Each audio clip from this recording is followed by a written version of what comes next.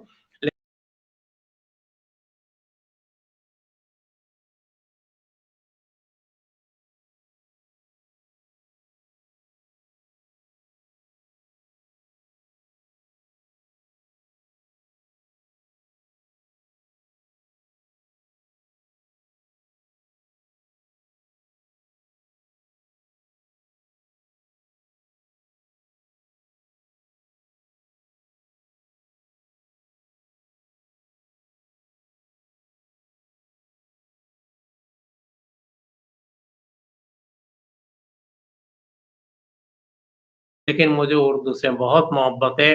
سلامت رہو، مجھے دعا دی. اور ایک واقعہ ایسا ہوا کہ ایک مرتبہ عید الاضحیٰ قریب تھی، بقرعید. تو میری ڈیوٹی تھی اور میری اور جاوید کی. تو وہ اسٹوڈیو میں آئے اور انہیں نیوز پڑھنی تھی. انہوں نے ہم سے آن کے پوچھا دونوں سے، ذرا بیٹا یہ بتانا ہے یہ اس کو عید الاضحیٰ کہیں گے یا عید الضحیٰ کہیں گے؟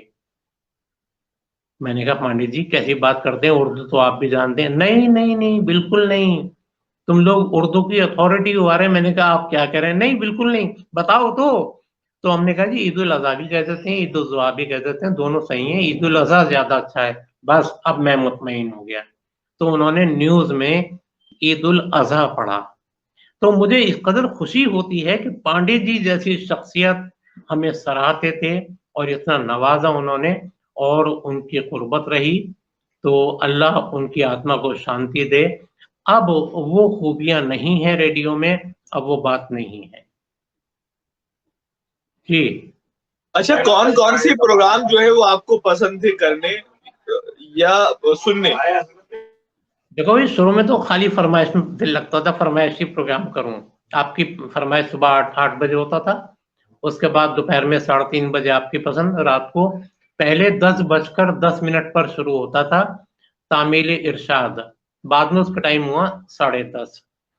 تو یہ پروگرام کا شوق تھا. حالانکہ تعمیل ارشاد مجھے بہت بعد میں ملا ہے. تعمیل ارشاد اتنا پریسٹیجیس پروگرام رہا کہ اس کو وہ نئے لوگوں کو دیتے ہی نہیں تھے. جیسے آج کل ہمارے یہاں بھرمار ہے کہ ہر نیا اناؤنسر جو ہے ابھی آیا ہے. میں یہ نہیں کہہ رہا وہ نہیں کرے، لیکن اس کو سیکھ لے پہلے پھر وہ کرے. اس کو معیار، اس کو موڈ نہیں پتا تعمیل ارشاد کا کیا ہے.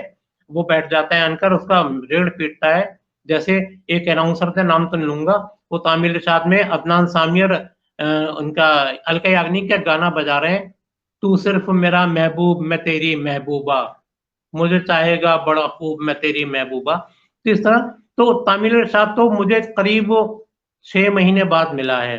میں ڈیوٹی کرنے کے 6 مہینے بعد ایک دن مجھے انہوں نے راقم صاحب نے بلوائے، عرفان تمہارا نام لکھ دیا ہے میں نے تعمیل ارشاد میں، ذرا سنبھل کے پیش کرنا. میں نے کہا سر میں پوری کوشش کروں گا. تو اس طرح شروع میں تو فرمائشی پروگراموں کا شوق رہا، لیکن بعد میں آہستہ آہستہ یہ شوق اور ڈیولپ ہوا، پروان چڑھا. تو مجھے آپ کے یہ محمود ہاشمی صاحب جب بھی کوئی نئی نسل میں تنقید کرنا ہوتی تھی اور میں ڈیوٹی پر ہوا ہوں تو مجھے بلا لیا کرتے تھے، عرفان آؤ ذرا میرے ساتھ تنقید کریں گے. کہاں محمود ہاشمی صاحب بہترین ناقد، کہاں میں، لیکن وہ بٹھا لیا کرتے تھے. ایک لڑکے نے خلیل الرحمان اعظمی مرحوم کا لڑکا تھا، اس کا افسانہ تھا، اس کے افسانے پر مجھ سے تنقید کرنے کو کہا. میں نے تنقید کی اور انہوں نے سراہا اس طرح میں نے حصہ لیا، اور اس کے بعد جہانما بھی مجھ سے پڑھوایا گیا. شمیم قریشی صاحب، اقبال وارثی جیسے جید اناؤنسر کے ساتھ میں نے جہانما پڑھا، عذرا آپا کے ساتھ، طاہرہ آپا کے ساتھ، مریم آپا کے ساتھ، سبھی کے ساتھ میں نے جہانما پڑھا. ایک بات یہ نا کہ زیادہ تر یہ میں تعریف نہیں کر رہا، صرف اللہ کی دین ہے اور بزرگ اناؤنسروں کو، سینئر اناؤنسر کی دعائیں کہ زیادہ تر اناؤنسر مجھ سے اسکرپٹ لکھواتے تھے. اقبال وارثی پروگرام کر رہے ہیں میری نظر میں آ گیا، مجھے کہہ لیں کہاں جا رہا ہوں، میں نے کہا ڈیوٹی ختم کر کے جا رہا ہوں. ابھی نہیں ختم کرنا، دوپہر کو میری ڈیوٹی ہے. میں نے کہا پھر سر؟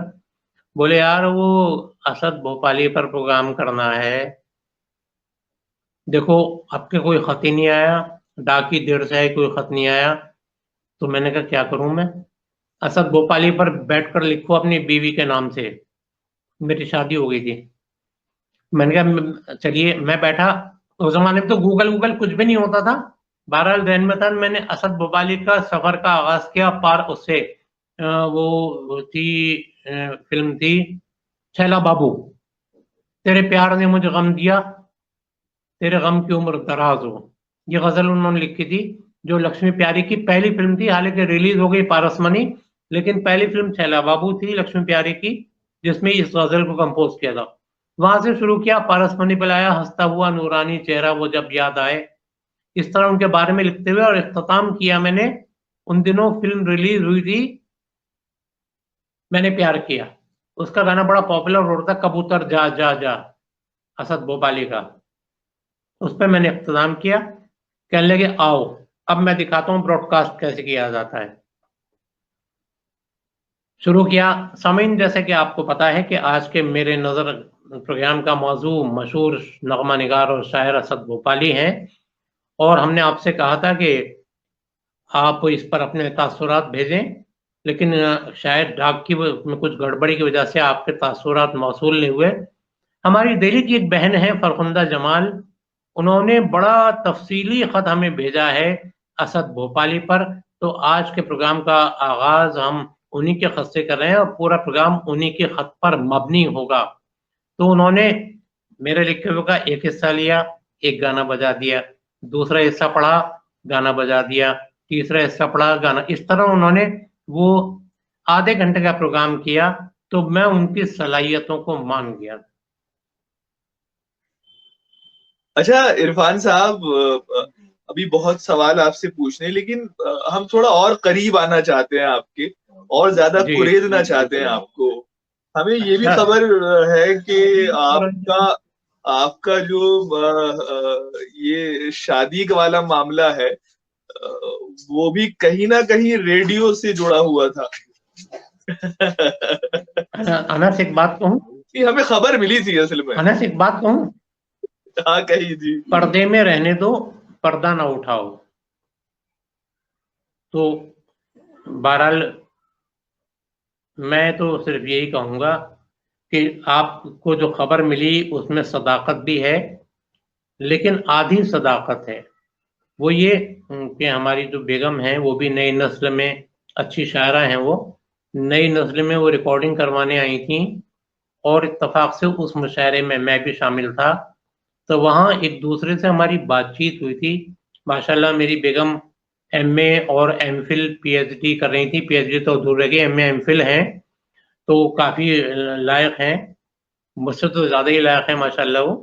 تو ہم نے ان سے بات چیت کی، اور انہوں نے اپنے گھر میں آن کر اپنے والد کو بتایا، اور میں نے اپنے گھر میں آن کر، میرے والد نہیں تھے، اپنی والدہ کو، اپنے بہنوئی کو بتایا. تو ہمارے گھر والے بھی اور ان کے والد بھی تیار ہوئے، ملاقاتیں ہوئیں گھر والوں کی، اور ایک دوسرے نے ایک دوسرے کو دیکھ کر ایک دوسرے کے لیے پسند کر دیا. یہ بات ہے. ظاہر امید ہے ماشاءاللہ آپ کی شخصیت کوئی منع کر بھی نہیں سکتا تھا. اور یہ پہلی بار جو ہے عرفان صاحب نے اپنی زندگی کا ایک بڑا قیمتی اور خوبصورت راز جو ہے وہ ہم سب کو پہنچایا ہے. دوستوں آپ سب سے التجا یہ ہے کہ جو ہمارا گنگا جمنی تہذیب کا پیج ہے اس کو لائک بھی کریں، اس کو شیئر بھی کریں، تاکہ زیادہ بہتر سماج بنانے میں جو ہماری کوشش ہے وہ اس میں ہم کامیاب ہو سکے. آپ لگاتار عرفان صاحب کی زندگی سے وابستہ تصویریں جو ہیں وہ اسکرین پر دیکھ رہے ہیں. بہت شاندار اور خوبصورت ایک وجیح شخصیت کے مالک رہے ہیں, آج بھی ہیں عرفان صاحب. ماضی سے لے کے آج تک جو تصویریں ہم کو عرفان صاحب کی ہم کو موصول ہوئی وہ ہم اسکرین پہ لگاتار دکھا رہے ہیں. میں اچھا یہ عرفان صاحب, ایک minute, as a broadcaster میری میرا اپنا تصاویر ماننا یہ ہے کہ میری کبھی تصاویر میں جی ابھی ایک بتائیے. تصویر آئی تھی, وہ اسی زمانے کی ہے جو مشاعرے میں بیگم موجود تھی اور میں موجود تھا. وہ مشاعرے کی ریکارڈنگ کی تصویر بھی اس میں ہے, یقیناً آپ نے دیکھی ہوگی. اور یہ رہی, یہ موجود ہے اس میں. دیکھیے وہ پڑھ رہی ہیں کلام اور میں ساتھ میں بیٹھا ہوا ہوں. تو یہ یادگار آپ تصویر ہے. ہمت دے رہے ہیں, حوصلہ دے رہے ہیں. جی جی جی, اس میں وہ بھی ہیں, ظفر مراد آبادی بھی ہیں, مختار صدیقی بھی ہیں, مہیش منظر بھی ہیں اور رانا سحری بھی ہیں. یہ وہ نشست تھی. اچھا عرفان صاحب, میں سوال کر رہا تھا کہ ہم سب مطلب ایز اے براڈ کاسٹر جب ہم مائک پر جاتے ہیں تو بعض اوقات بہت سے ساتھی جو ہوتے ہیں ہمارے, کو اناؤنسر جو ہوتے ہیں, کو ہوسٹ جو ہوتے ہیں, بعض اوقات کسی پروگرام کا دار و مدار ان کے ساتھ پر بھی ہوتا ہے. تو آپ کن کن اناؤنسر کے ساتھ زیادہ کمفرٹ محسوس کرتے تھے, یا یہ آپ کو لگتا تھا کہ آج ان کے ساتھ ڈیوٹی ہے تو آج کا پروگرام تو صاحب دیکھیے, بڑا اچھا جائے گا؟ خواتین میں زیادہ کمفرٹ محسوس کرتا تھا عذرا آپا کے ساتھ. جمعے کو 2 آوازوں میں تعمیل ارشاد ہوا کرتا تھا, تو اس میں جب بھی عذرا آپا کے ساتھ میری ڈیوٹی لگتی تھی تو بہت زیادہ میں کمفرٹ محسوس کرتا تھا, کیونکہ عذرا آپا کا انداز ہی نرالا تھا. حالانکہ ایسی بات نہیں, مریم آپا, طاہرہ نیازی آپا, یہ لوگ بھی مجھے بیٹا کہتے تھے اور بہت محبت کرتے تھے, لیکن عذرا قریشی جو تھیں وہ کافی مجھ سے فرینک تھیں اور مجھے چھوٹا بھائی مانتی تھیں. ان کے ساتھ کمفرٹ کرتا تھا. اور آپ کے جو اناؤنسرز ہیں ان میں انصار صاحب اور شفیق صاحب, یہ 2 ایسے تھے کہ ان کے ساتھ بہت ہی میں فری آف مائنڈ ہو کے پروگرام کرتا تھا اور مجھے حوصلہ بھی ملتا تھا ان لوگوں کے ساتھ. حالانکہ میں نے اقبال وارثی صاحب کے ساتھ بھی پروگرام کیے, جہنما پڑھا, یا جبار صاحب کے ساتھ بھی. جبار صاحب بھی نہایت شفیق انسان تھے, بہت محبت سے پیش آتے تھے. تو ان سب کے ساتھ, لیکن میرے جو فیوریٹ, جو میرے جن سے میں بہت ہی کمفرٹ رہتا تھا, وہ انصار احمد اور ایس ایم شفیق صاحب تھے اور عذرا آپا. آواز نہیں آ رہی آپ کی, آواز نہیں آ رہی. جاوید علی خان صاحب کے ساتھ آپ کا ایک بڑا طویل سفر رہا ہے براڈ کاسٹنگ کا, جی جی تو جی. ان کے ساتھ بھی آپ کے پروگرام جو ہے بہت پسند کیے جاتے تھے. دیکھیے جاوید کا میں بتاؤں, میں 1980 میں ریڈیو پر آیا تھا.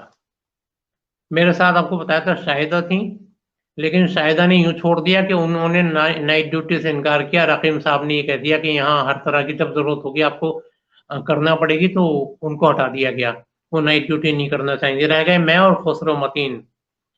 مرحوم خسرو متین پر کچھ لوگوں نے انگلیاں اٹھائیں, ریڈیو کے لوگوں نے, کہ ان کا تلفظ ٹھیک نہیں ہے. تو نیکسٹ ایئر آڈیشن کیا گیا اور اس آڈیشن میں خسرو صاحب کا ری آڈیشن ہوا اور ری آڈیشن میں ان کو باہر کر دیا گیا, اور خسرو صاحب کی جگہ جاوید علی خان کی انٹری ہوئی تھی 81 میں. جاوید علی خان انٹر ریڈیو میں ہوئے اور آپ کی زندگی میں ایک ساتھ. ایک, جی ہاں, میری زندگی میں, کیونکہ اس کے آنے کے بعد سے مجھے اس سے اچھا ساتھی کوئی نہیں ملا.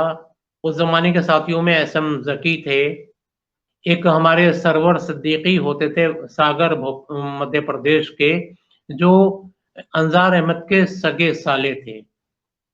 ایک ظفر بیگ ہوا کرتے تھے جو پاکستان چلے گئے. ایک سہیل صدیقی ہوتے تھے جو آج کل غالباً انگلینڈ میں ہیں. اور زینہ آپا بعد میں آئی تھیں, زینہ صدیقی صاحبہ, وہ بھلے ہی بھوپال ریڈیو وغیرہ میں کہیں رہی ہوں, لیکن ریڈیو پر وہ اردو سروس میں میرے اور جاوید کے بعد آئی تھیں. تو وہ تھیں. تو ہم کچھ لوگ اور ایک جمشید جہاں صاحبہ تھیں, زبیر رضوی صاحب کی اہلیہ. وہ بھی ہمارے ساتھ تھیں. تو جاوید سے میری جو قربت رہی ہے وہ کسی سے نہیں رہی. جاوید تو بے پناہ اچھا انسان تھا. یہ بات نہیں کہ اب وہ مر گیا ہے میں تعریف کر رہا ہوں, وہ تو حقیقت میں قابل تعریف شخصیت تھی اس کی. اور آواز کا تو کیا کہنا, دمدار آواز, یعنی چھوٹے پیکج میں اب بڑا دھماکہ ہوتا تھا. دبلا پتلا چھوٹا سا لیکن آواز کیا شاندار تھی اور اس کو لوگ مانتے تھے. لیکن جاوید کی یہ خوبی تھی کہ جب بھی کسی سے تعارف کراتا تھا کہتا تھا ان سے ملیے, یہ ہیں عرفان صاحب میرے استاد. میں نے کہا تو پاگل ہے, استاد کہتا ہے 1 سال کا فرق ہے. میاں کہنے لگے 1 گھنٹے کا بھی, اگر 1 گھنٹے کا بھی فرق ہوگا تب بھی سینئر رہو گے. تو اس طرح کی شخصیت تھی بہرحال اور ہاں اس کے یہ پروگراموں کو ظاہر پھر ہے کہ بڑا بہت لوگوں نے محنتی ساتھ پسند تھا کیا. آپ کا. اچھا عرفان صاحب, ریڈیو براڈ کاسٹنگ میں بڑا ایک کوئی جذباتی لمحہ, کوئی بہت ایموشنل لمحہ جو آپ کے ساتھ آپ سے وابستہ ہو؟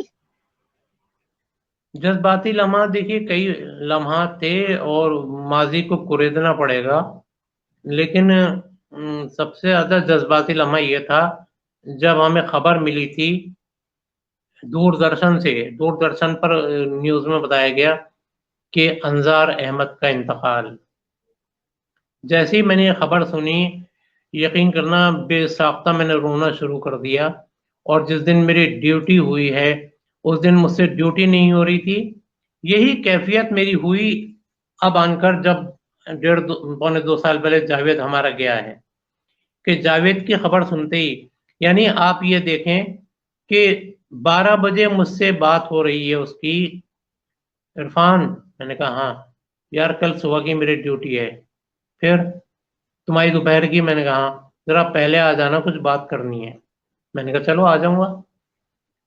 یہ بات ہوئی ہے 2 بجے مجھے خبر مل رہی ہے جاوید علی خان کا انتقال.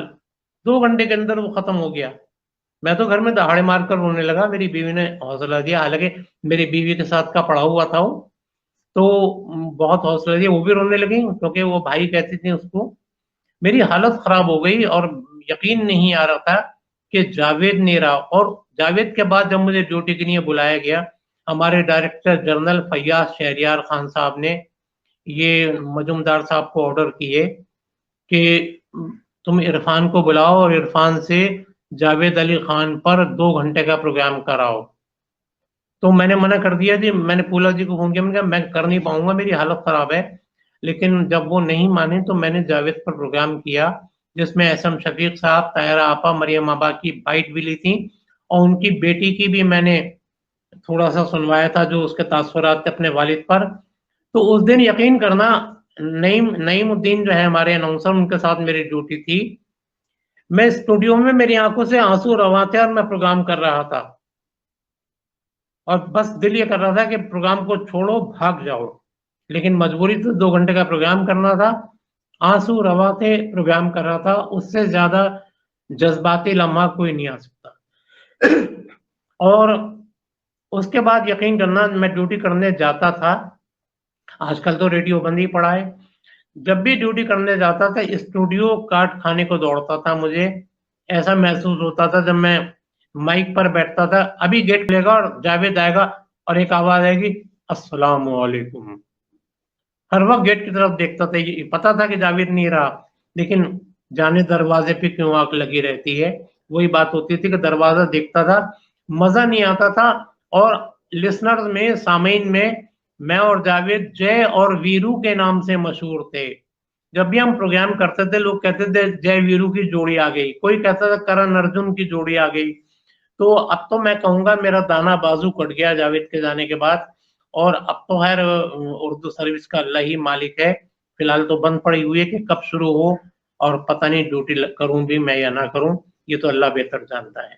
تو یہ جذباتی لمحہ تھا جاوید کا. اچھا اور ایک لمحہ جب انظار احمد صاحب کا تھا, ان کا میں نے بہت اثر لیا تھا. انتقال ہوا, ان کا انتقال ہوا. آپ کی آواز اچھا ہلکی آ رہی عرفان ہے, صاحب بہت میں اب ظاہر ہے آواز کہ بہت ہلکی ہے. ہاں 1 گھنٹہ 6 منٹ ہم بات کر چکے ہیں آپ سے لگاتار. میں اب یہ جاننا چاہ رہا تھا کہ آپ کی کچھ ملاقاتیں بھی بڑی دلچسپ رہی ہیں آل انڈیا ریڈیو اردو سروس میں. ایک ذکر کرتے ہیں آپ خیام صاحب سے ملاقات جی کا, تو خیام صاحب کی ملاقات بڑی دلچسپ ہے، تو کئی چیزیں انہوں نے اس میں نہیں، آپ کو خیام بتائی صاحب تھی، سے ہوئی. تو ذرا اور اس پر روشنی ڈالیے کہ کس طرح کی چلیے ملاقات میں تھی. بتا دوں، آپ کی آواز ہلکی آ رہی ہے، مجھے تھوڑی سی آپ کا اگر والیوم بڑھ جائے.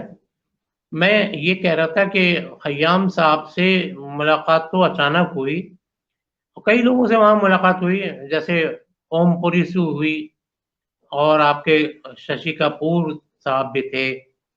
تو ان لوگوں سے، ششی کپور سے تو اقبال وارثی صاحب انٹرویو لے رہے تھے تب دیکھا تھا خالی.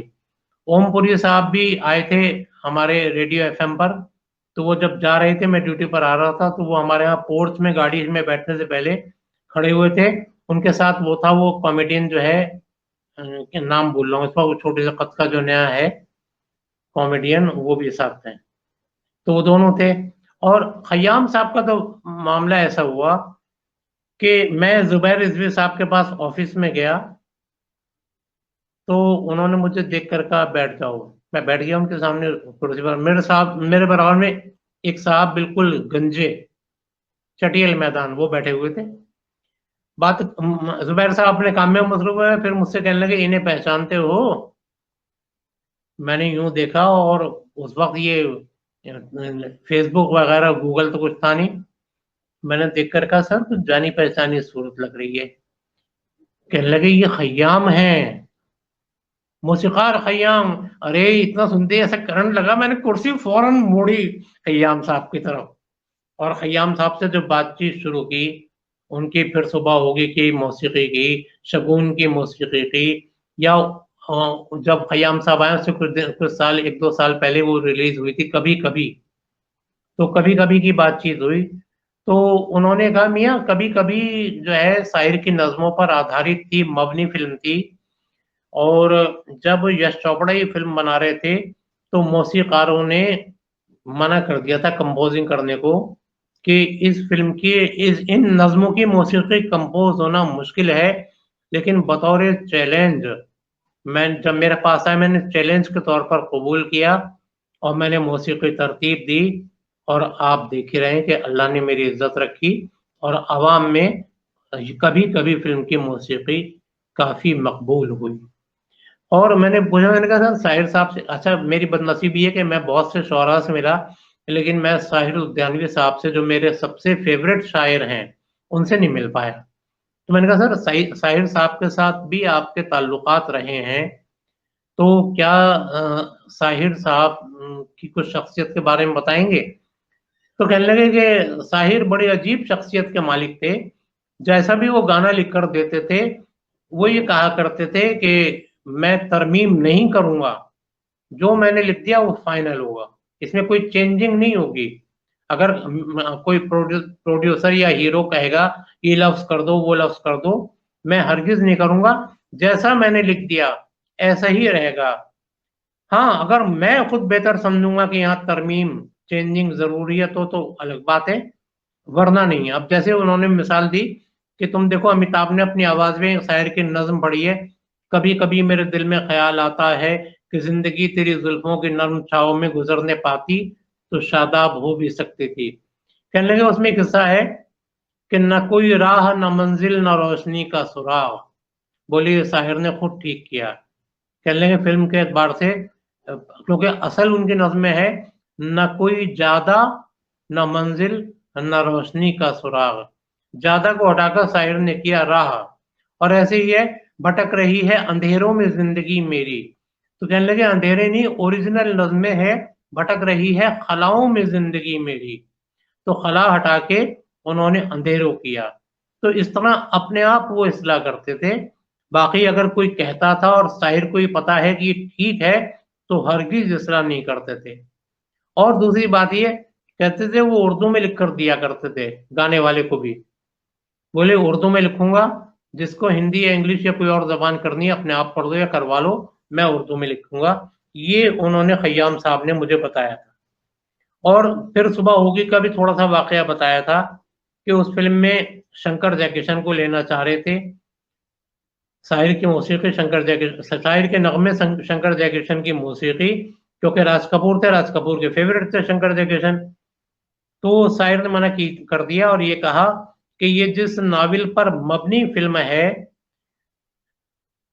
جس نے یہ ناول پڑھا ہوگا وہی اس کے ساتھ انصاف کر سکتا ہے، اور میں یہ چاہوں گا کیونکہ خیام نے یہ ناول پڑھ رکھا ہے کہ خیام موسیقی دیں.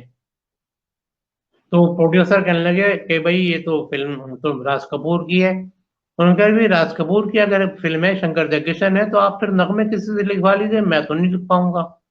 لیکن طے یہ پھر ہوا کہ چلے خیام صاحب سے ہم 2-3 نغموں کے کمپوزیشن کراتے ہیں، راج صاحب کو سناتے ہیں. اگر راج صاحب کو پسند آ گیا تو اچھا ہے. بہرحال خیام صاحب نے 2-3 نغموں کی کمپوزیشن کی، راج کپور صاحب کو بلوایا گیا، اور راج کپور صاحب کو بلوا کر انہیں وہ خیام نے پہلی کمپوزیشن سنائی. تو راج کپور نے باقی سننے کا ہاتھ اٹھا کے منع کیا، اور سوچ میں پڑ گئے سب پریشان کہ شاید انہیں پسند نہیں آئی. اچانک وہ اٹھے اور خیام کو خیام کہتے ہیں مجھے کھینچ کر گلے سے لگا لیا.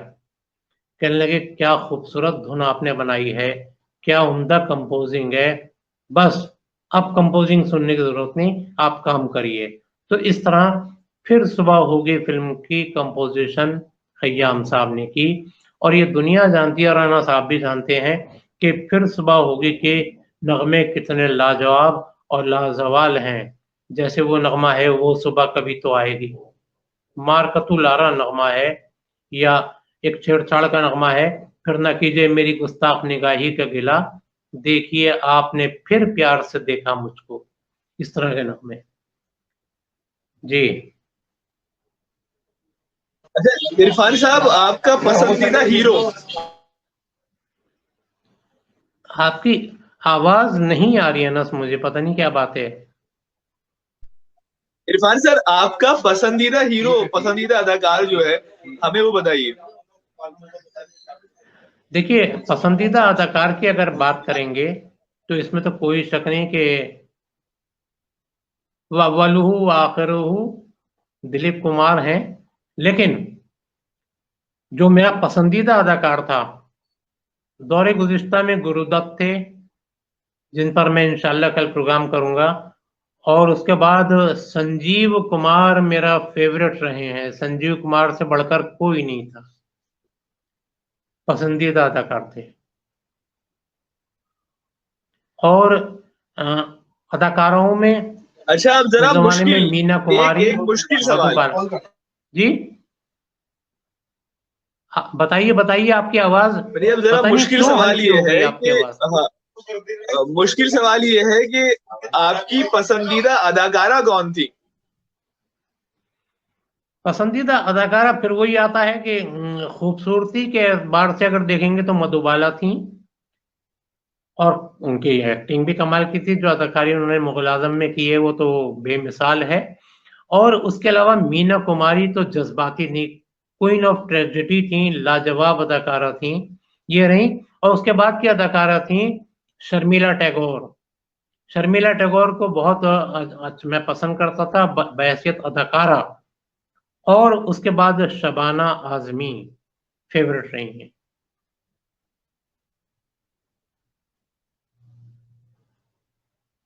جی عرفان صاحب، بہت اچھی گفتگو آپ سے رہی، اور ہماری خواہش تو یہ بہت کچھ جانے. ظاہر ہے کہ آپ ایک خزانہ ہے پورا نالج کا، جو آپ کے ایکسپیرینس ہیں، تجربات ہیں. ہماری خواہش ہے کہ آپ سے اور بات کی جائے، اور ہمارے جو ساتھی اس وقت ہمیں سن رہے ہیں، میں امید کرتا ہوں کہ عرفان صاحب کے تعلق سے جاننے کا انہیں بہت موقع ملا ہوگا. ریڈیو کی بہت سی باتیں آپ نے ہم سے شیئر کی، اور اب اس پیج کو جو ہے وہ بھی آپ شیئر کرتے رہیں.